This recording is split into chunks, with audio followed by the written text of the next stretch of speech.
Assalamualaikum warahmatullahi wabarakatuh. Perkenalkan nama saya Siti Naila Zahra, kelas 442B01 dengan NIM 4425074 Saya akan menjelaskan laporan kasus yang saya ambil berjudul No Viral, No Justice.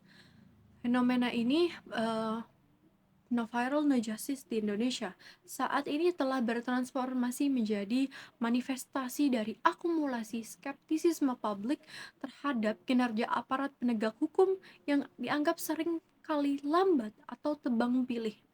Media sosial kini berperan sebagai pengadilan massa di ruang cyber, di mana transparansi digital memaksa sistem yudisial untuk beroperasi di bawah sorotan publik yang konstan. Kasus yang saya ambil di sini adalah kasus penganiayaan berat yang dilakukan oleh Mario Dandi Satrio terhadap Kristalino David Ozora.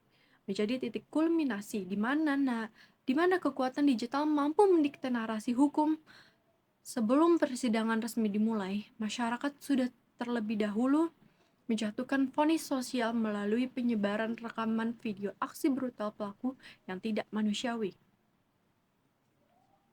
Di sini kronologi dan pemicu ledakan kasus berawal dari tindakan penganiayaan brutal oleh Mario Dandi terhadap korban di sebuah gang kosong.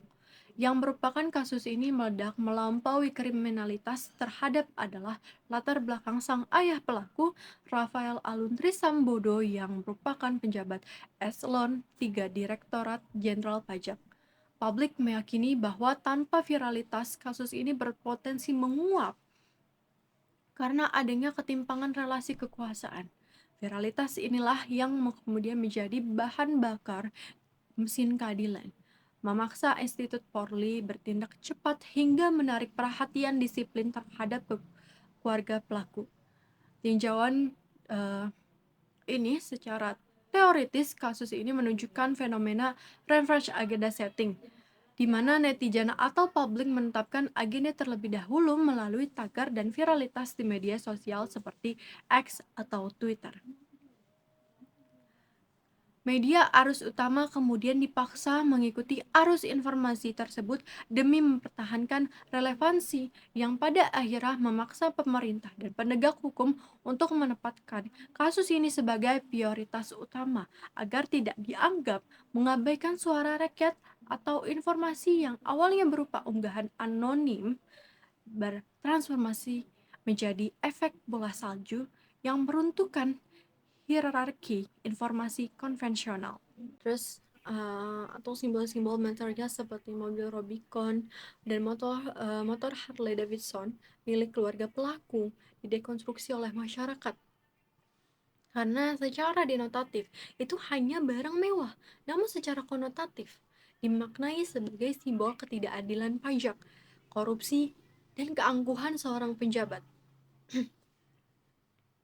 Media massa pun melakukan farming dengan membenturkan si penindas yang elit sombong dengan harta ayahnya versus si tertindas korban yang dibingkai sebagai sosok religius.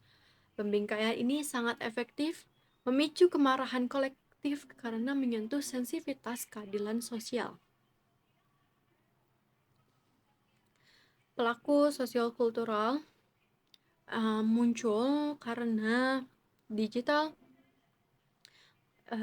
vigilantisme, di mana netizen bertindak sebagai unit intelijen rakyat atau penyidik amatir yang melakukan doxing, mencari data LHKPN, hingga melacak bisnis keluarga pelaku.